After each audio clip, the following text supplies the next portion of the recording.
दोस्तों आज वीडियो मैं इस तरह से स्टार्ट कर रहा हूं। पहले मैं बता देना चाहता हूं ये बेसिकली ये वीडियो 11th स्टैंडर्ड के लिए, बट इसका connection 7th 8th 9th 10th वाले बच्चों के लिए भी है। क्यों? इसका रीजन ये है कि आपको कभी ना कभी 11th में तो आना ही है ना, 11th स्टैंडर्ड में आना है। तो आपको अगर पहले से ही ये मिस्टेक पता रहेगा कि आप क्या क्या गलती 11th में जाके कर सकते हो या करने वाले हो, या अभी 11th में हो तो कर रहे हो, तो ऑलरेडी ये वीडियो 11th के पहले वाले सभी क्लास के लिए। तो सभी लोग बहुत ध्यान से देखो, बहुत सारी चीजें मैं इसमें बताने वाला हूं और इन चीजों को फॉलो करो। हेलो दोस्तों, कैसे आप सभी? मैं हूं आपका दोस्त प्रदीप एंड स्वागत करता हूं जेआर ट्यूटोरियल के इस प्लेटफॉर्म पे। स्टार्ट करने से पहले गाइस मैं आप सभी को बता देना चाहता हूं कि इस प्लेटफॉर्म पे 7th 8th 9th 10th 11th 12th हर क्लास के सभी वीडियो लेक्चर्स कंटिन्यू आ रहे हैं। अगर आपने अभी तक हमारे चैनल को सब्सक्राइब नहीं किया होगा तो सबसे पहले चैनल को सब्सक्राइब करें। आपको मुझसे मिलकर अच्छा लगे तो वीडियो को लाइक कर सकते हो और एनर्जी ड्रिंक के लिए एक प्यारा सा कॉमेंट भी कर सकते हो।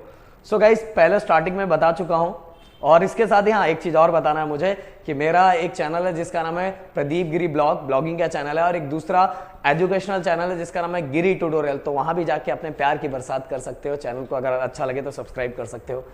दोस्तों स्टार्टिंग में मैंने बता दिया कि आज का जो टॉपिक है वो टॉपिक है कि 11th स्टैंडर्ड में आने के बाद बच्चे कौन कौन सा मिस्टेक करते हैं और वो क्या नहीं करना चाहिए, और कैसे कैसे किन किन चीजों पे ध्यान रखना चाहिए। किन किन चीजों को अगर हम फॉलो करेंगे, फोकस लगा के रखेंगे, तो हमारा 11th तो अच्छा जाएगा ही, और 11th का कनेक्शन 12th के साथ होता है। देखो अगर किसी भी स्कूल में जाके या कॉलेज में जाके आप पूछोगे ना कि बताओ सबसे बेकार रिजल्ट कौन से क्लास का है, तो ज्यादातर टीचर आपको बोलेंगे कि 11th स्टैंडर्ड का रिजल्ट सबसे खराब है और सबसे बेकार आ रहा है। अगर आप 11th में हो तो आप ये बात समझ रहे हो और जान भी रहे होगे कि 10th में इसका रीजन क्या है। 10th में हम बहुत ज्यादा पढ़ाई करते हैं, बहुत ज्यादा एक्स्ट्रा हार्डवर्क करते हैं, और इतना हार्डवर्क कर चुके रहते हैं कि 11th में आते यार 11th में आने के बाद रिलैक्स हो जाते हैं। सोचते हैं यार अगले साल 12th है, अगले साल बोर्ड है और अगले साल आराम से करेंगे, जैसा हमने 9th में किया रहता है। बट गाइस अगर आपने इस तरह से मिस्टेक 11th में कर लिया, 11th में कुछ ऐसे टॉपिक होते हैं जिन टॉपिक पे आपको प्रॉपर फोकस करना ही पड़ेगा। अगर उन पे आपको फोकस नहीं किया तो 12th का रिजल्ट भी आपका खराब ही आएगा। तो इसीलिए आज वो टॉपिक भी मैं आपको बताऊंगा कि कौन सा ऐसा टॉपिक है जिसपे आपको पूरी तरह से ध्यान रखना है। वो टॉपिक भले कुछ टॉपिक स्किप हो जाए, पर जो टॉपिक मैं बताऊंगा उन पूरे टॉपिक बहुत अच्छे से ध्यान दो कि अगर वो टॉपिक आपको समझ में आ गया 12th में आपका रिजल्ट बहुत अच्छा, बहुत से भी बहुत अच्छा आएगा। बाकी तो जेआर ट्यूटोरियल आपके साथ है ही है। गाइस चलो सबसे मैं बताता हूं, अगर आपका बस फोकस है कि 12th स्टैंडर्ड में जाके मुझे कोई कॉम्पिटिटिव एग्जाम नहीं देना, मुझे जेई भी नहीं देना, मुझे नीट भी नहीं देना, मुझे एनडीए भी नहीं देना, मुझे सीईटी भी नहीं देना है, मुझे कुछ भी नहीं देना, बस मुझे 12th में अच्छा मार्क्स स्कोर करके आगे जो भी नॉर्मली जो भी बीएससी वीएससी मिल गया वो कर लूंगा। बट आपका फोकस है 12th में अच्छा मार्क्स स्कोर करना, बस आपका फोकस ये है। तो आपको 11th में किस सब्जेक्ट में किन किन चीजों पे ध्यान रखना पड़ेगा, तो पहला एक एक करके बताता हूं। अगर मैं बात करूं फिजिक्स और केमिस्ट्री की बात करूं, तो आपको गाइस इसमें लॉग टेबल बहुत अच्छे से सीख लेना है। 11th स्टैंडर्ड में लॉग टेबल आपको बहुत अच्छे से आता होगा, और लॉग टेबल का वीडियो जल्दी ही आने वाला, मैं लेके आने वाला। तो लॉग टेबल बहुत अच्छे से आना चाहिए। प्लस दोनों में भी आपने जितना भी यूनिट पढ़ा होगा, जो यूनिट होगा, फिर जो भी सिंबल होगा।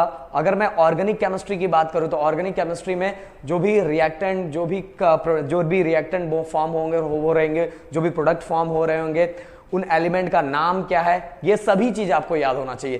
केमिस्ट्री में अगर ऑर्गेनिक केमिस्ट्री में आपको चीजों का अगर क्या क्या हो रहा है, अगर पूरा टॉपिक भी याद नहीं है पर ये सब चीजें याद है कि भाई वैलेंसी किसकी क्या है, कौन सा प्रोडक्ट क्या फॉर्म हो रहा है, किसको क्या रिएक्ट करने के कारण रिएक्टेंट क्या यूज हो रहा है, ये सभी चीजें आपके दिमाग में फिट होनी चाहिए।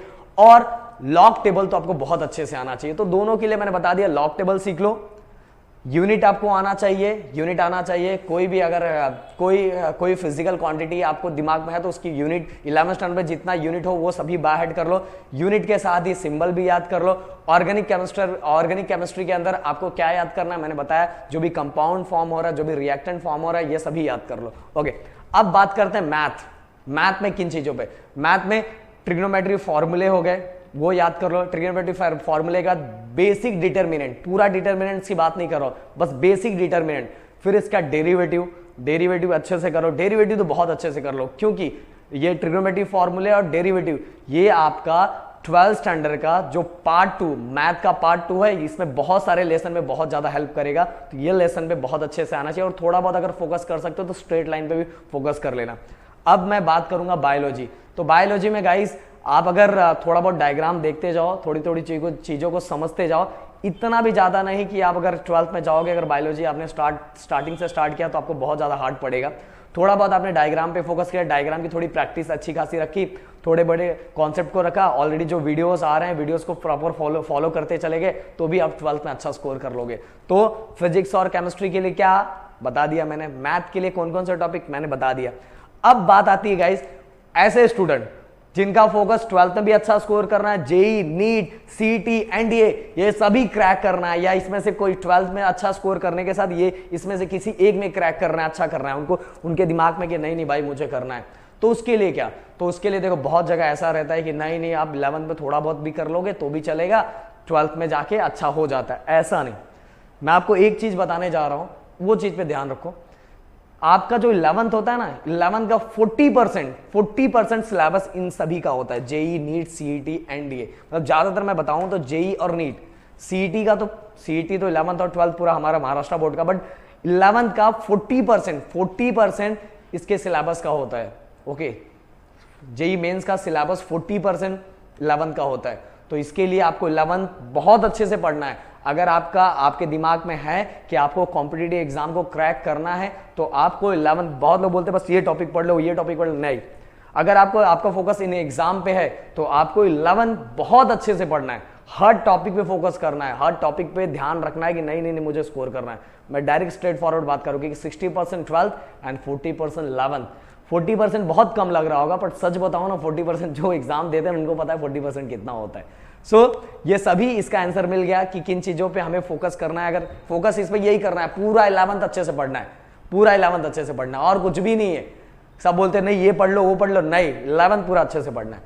अब बात हमें क्या नहीं करना है, हमें सबसे पहली बात कि अगर आप कोई भी किसी का वीडियो फॉलो कर रहे हो किसी सब्जेक्ट के लिए, या तो किसी का केमिस्ट्री के लिए या फिजिक्स के लिए, तो एक ही टीचर का जो जिस सब्जेक्ट के लिए एक टीचर को आपने देखा तो उसी के लिए, उसी सब्जेक्ट के लिए बाकी जितने भी टॉपिक होंगे सब टॉपिक एक ही टीचर का फॉलो करो। ये नहीं मेरा एक टॉपिक देख लिया, किसी और का एक टॉपिक देख लिया, किसी और का एक टॉपिक देख लिया, ऐसा आप कंफ्यूज हो जाओगे। अभी तो थोड़ा बहुत समझ में आ जाएगा, आगे जाके कुछ भी नहीं समझ में आने वाला। और दूसरी बात, 11th में आने के बाद थोड़ा हमारे अंदर से थोड़ी मस्ती आ जाती है, तो बहुत सारी चीजें हम भूल जाते हैं, हमें सोशल मीडिया पे ज्यादा छाना ज्यादा अच्छा लग जाता है, तो थोड़ा आपको कम करना पड़ेगा, क्योंकि आपका टारगेट ये सभी है, ये टारगेट, तो थोड़ा बहुत चीजें आपको कम करना पड़ेगा।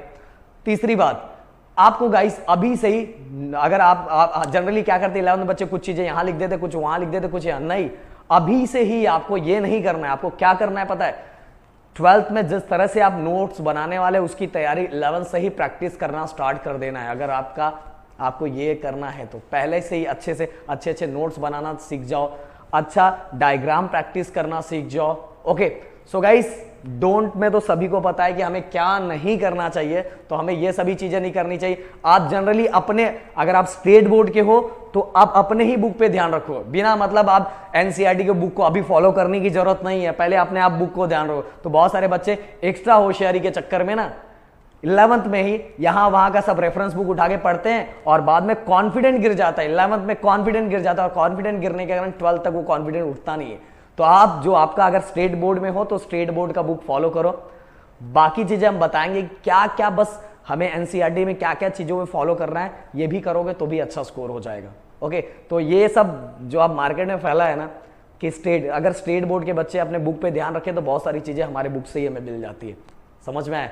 सो गाइज, अगर वीडियो पसंद आया तो प्लीज वीडियो को लाइक कर सकते हो, चैनल को सब्सक्राइब कर सकते हैं, दोस्तों को जरूर शेयर करो क्योंकि ये बहुत इंपॉर्टेंट वीडियो है। Thank you so much, and सबसे बड़ी बात, अपना ध्यान रखो। जय हिंद दोस्तों।